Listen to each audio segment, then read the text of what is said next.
سال ہوئے تاریخ قرآن. میرا ایک ہی کام ہے, مقصد ہے کہ لوگوں تک قرآن کا پیغام پہنچاؤں. تجوید کے ساتھ پڑھیں, ترجمے کے ساتھ پڑھیں, قرآن کو سمجھ کر کے پڑھیں. اسی لیے کوشش جاری ہے, ورنہ میرا کوئی یہ بزنس نہیں. اللہ تعالیٰ مجھے بزنس دیا ہے, بزنس میں خوب اللہ تعالیٰ برکت بھی دے رہا ہے. میں یہ بزنس نہیں کر رہا ہوں, پوری اللہ کام کر رہا ہوں. میرے حق میں دعا کیجیے, میرے اہل و عیال, میرے خاندان والوں کے لیے دعا کیجیے. اللہ رب العزت نظر بد سے محفوظ رکھیے. صرف میں یہ چاہتا ہوں کہ علم الانسان عالم عالم جو ہم نے سیکھا وہ آپ تک پہنچانا ہے. یہ میرا ہی کام نہیں ہے, آپ ہی کا کام ہے, ہم سب کا کام. پہلے کی امت کو اجازت نہیں تھی, تبلیغ کا کام کرنے کسی کو اجازت نہیں تھی. یہ خاتم النبی جناب محمد رسول اللہ صلی اللہ علیہ وسلم کا فیض ہے کہ ہم کو افضل البشر اور خیر الامت کے نام سے خطاب کیا. جو انبیاء علیہ السلام کا کام تھا, یہ امت کو اللہ کے رسول صلی اللہ علیہ وسلم نے سونپ کر گیا. شکوے شکایت مت کیجیے, یہ سماج ٹوٹی ہوئی ہے, یہ امت ٹوٹی ہوئی ہے. امت کو جوڑنے کا کام کیجیے, کسی کی غیبت نہ کریں. نبی علیہ السلام کا فرمان ہے الغیبت اشد من القتل. کسی کا قتل کرنے سے بھی زیادہ گناہ اگر کوئی ہے تو یہ ہماری زبان جو غلطی میں جو چل رہی ہے. جہاں مسجد میں آئے سلام پھیرے, سیدھے گھر کو جائیے, سنت پڑھیے. سلام پھیر کے مسجد میں رک کر لوگوں کی غیبت, امت کی برائی, اس سے کیا حاصل ہو رہا ہے؟ غیر اس کا احوال نہیں ہوتا ہے. آج کا میرا پیغام ہے کہ ہم سب مسلمان بھائی بھائی ہیں. انما المؤمنون اخوہ, آپس میں قرآن نے بتایا مومن بھائی بھائی ہیں. تو صبح اٹھ کر کے السلام علیکم کہیے, نورانی چہرے مسلمانوں کے دیکھیے, ان سے محبت کیجیے.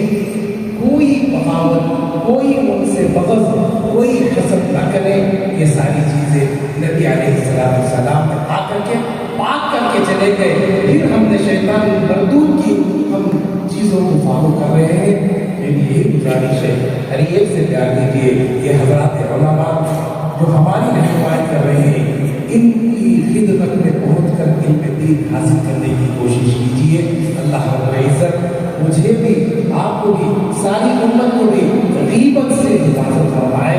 حافظ قاری رضوان بیگ شمسی صاحب حضرت معالم المبارک ایجوکیشنل ٹرسٹ کے صدر محترم سیکریٹری صاحب, اور ایسے ہی مبارک محلے کی مبارک مسجد, اس کے تمام مصلیان اکرام, اللہ جزائے خیر دے قاری صاحب کو کہ رمضان میں بھی اور غیر رمضان میں بھی لوگوں کے دلوں میں قرآن کو زندہ کرنے کے لیے, نوجوانوں کے دل و دماغ سے گانے کی دھن اتارنے کے لیے, میوزک کی مصیبت سے بچانے کے لیے ہمارے قاری صاحب قرآن کی مجلسوں کو سجاتے ہیں. نوجوانوں کو خاص طور پر قرآن سے جوڑنے کا کام کرتے ہیں. میں میری جانب سے دل کی گہرائیوں سے آپ کا شکریہ بھی ادا کرتا ہوں, اور دعا گوئی ہوں کہ اللہ کو صحت بھی دے, تندرستی بھی دے, اور مزید قرآن کی مجلسیں سجا دے. مختلف علاقوں میں, دور دراز علاقوں میں پہنچ کر نوجوانوں سے گانوں کو دور کرنے, میوزک کو دور کرنے, شراب کو دور کرنے, نشے اور چیزوں کو دور کرنے, اور اسی طرح غیر غلط کاموں میں پڑھ کر اپنے ایمان کو بیچنے, سودا کرنے, ان سب سے بچانے کے لیے قرآن کی مجلسیں منعقد ہو, اور اللہ اپنی بارگاہ میں یہ مجلس بھی قبول فرمائے. چونکہ مجھے لمبی گفتگو کرنی نہیں ہے, بہت ہی اختصار کے ساتھ چند باتیں آپ کی خدمت میں عرض کرنا چاہوں گا. ابھی مختلف قاری قرآن آپ کے سامنے تلاوت کر رہے ہیں. اللہ نے ہر ایک الگ لہجہ دیا ہے, الگ پڑھنے کا ملکہ عطا فرمایا ہے. جیسے ہماری یہ انگلیاں یہ سب الگ الگ ہیں, اس کے پور بھی الگ ہیں, واہ میرے اللہ، ایسے ہی نبی قاری کو الگ طریقے سے بہتر انداز میں قرآن پڑھنے کا ایک ملکہ عطا فرمایا ہے۔ یہ وہ کتاب ہے کہ جسے ہم اور آپ ہدایت کی کتاب مانتے ہیں، اور اللہ کا کلام ہے، ذالک الکتاب لا ریب فیہ۔ ابھی کچھ سال پہلے ہمارے جو کشمیر کے قاری پڑھ رہے تھے تو مجھے بھی یاد آیا کہ وہاں بارہمولہ ایک ڈسٹرکٹ ہے، اس ڈسٹرکٹ میں ایک شہر ہے شیرین، اس میں دارالعلوم چل رہا ہے۔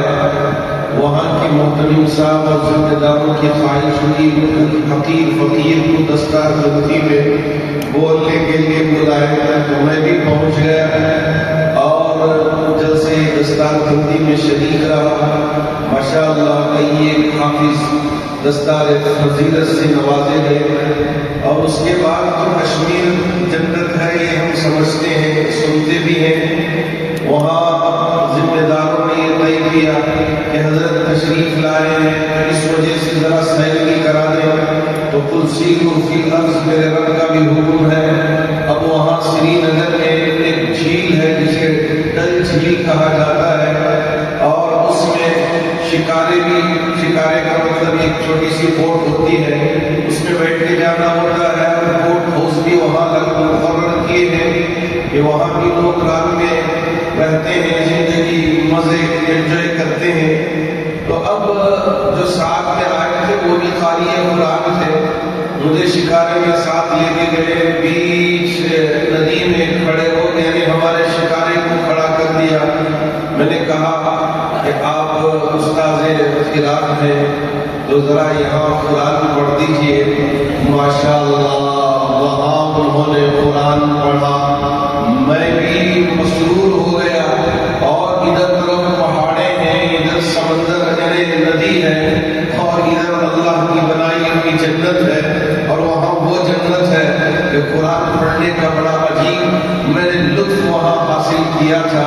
اور آج ہمارے کشمیر کے قاری قرآن نے ہم سب کے دلوں میں قرآن کو زندہ کر کے بتا دیا کہ کشمیر کیا، USA کیا، نیوزی لینڈ کیا، آسٹریلیا کیا، اور ہمارے المدارس دارالعلوم دیوبند کیا، ہر طرف سے قرآن کی آوازیں بلند ہوتی ہیں۔